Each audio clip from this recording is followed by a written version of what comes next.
office niya. Ha? Hindi. Kasi, nakinig ka ba? Nag-ipon ako ng lakas ng loob para magsabi. Gusto mo magkunwari tayong parang walang nangyari. Ikaw ang kanyang bibig ng tanungin.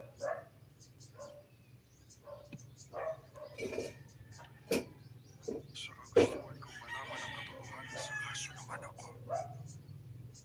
Bilang officer, dapat sumusunod sa batas na higit pa sa lahat. Sobra ako nagsisisi sa paggawa ng hindi makatarungang pag-aresto at pagpapakulong ng walang basehan. Gayon pa man, gusto kong sabihin sa inyong lahat na wala akong pinatay. Ang ginawa ko lang ay kunin ang weapon sa mismong pinangyarihan para maprotektahan ang sarili ko sa isang delikadong tao. Wala akong intensyon na pumatay kahit na sino. Umaasa ako na mapansinin ito ng ating korte. Anong procedure? Hindi ko alam. Pag ibinaba ang attempted murder charge, makakatanggap siya ng probation.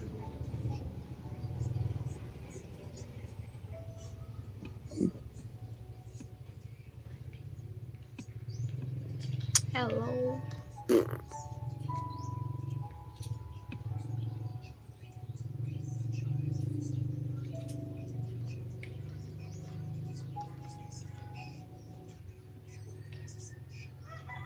Sana yung district attorney natin.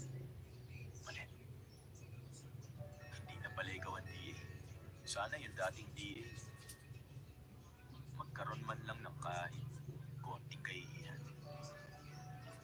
Good luck. Hi. Kualo. Hi, Kualo.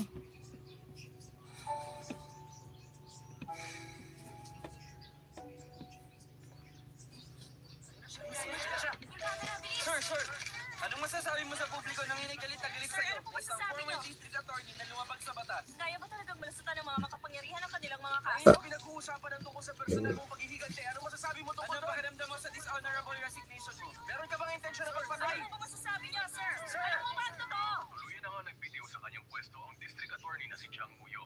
Ang dating head ng Sulban District Prosecutor's Office ay naging isang suspect at tuluyang nahatulan sa mga naturang paratang sa kanya. Nananatili namang tikom ang kanyang bibig ng tanungin. Nakakahiya, masyado na siya matanda sa ganyan. Alam niyo ba, kahit isang beses, hindi ko talaga nagustuhan ang matandang yan. Pero naaawa ako sa kanya. Ay.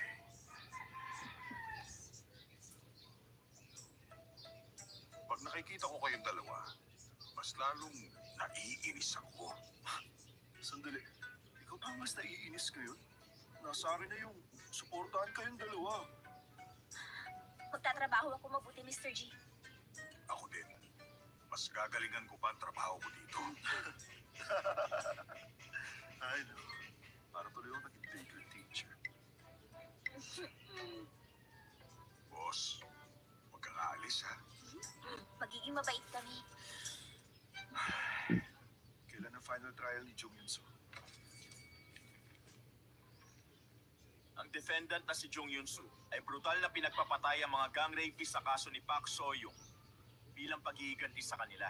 Pinatay din niya ang mga witness sa kaso sa pag-aakalang makakasagabal sa kanya.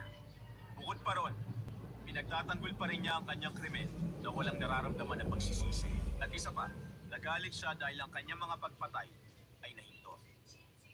Sa pagsasaalang-alang na nakagawa siya ng mga brutal na first-degree murder at hindi siya nakikitaan ng kahit na anong pagsisisi, hinihiling ko na makatanggap siya ng panghabang buhay na pagkakabilanggo.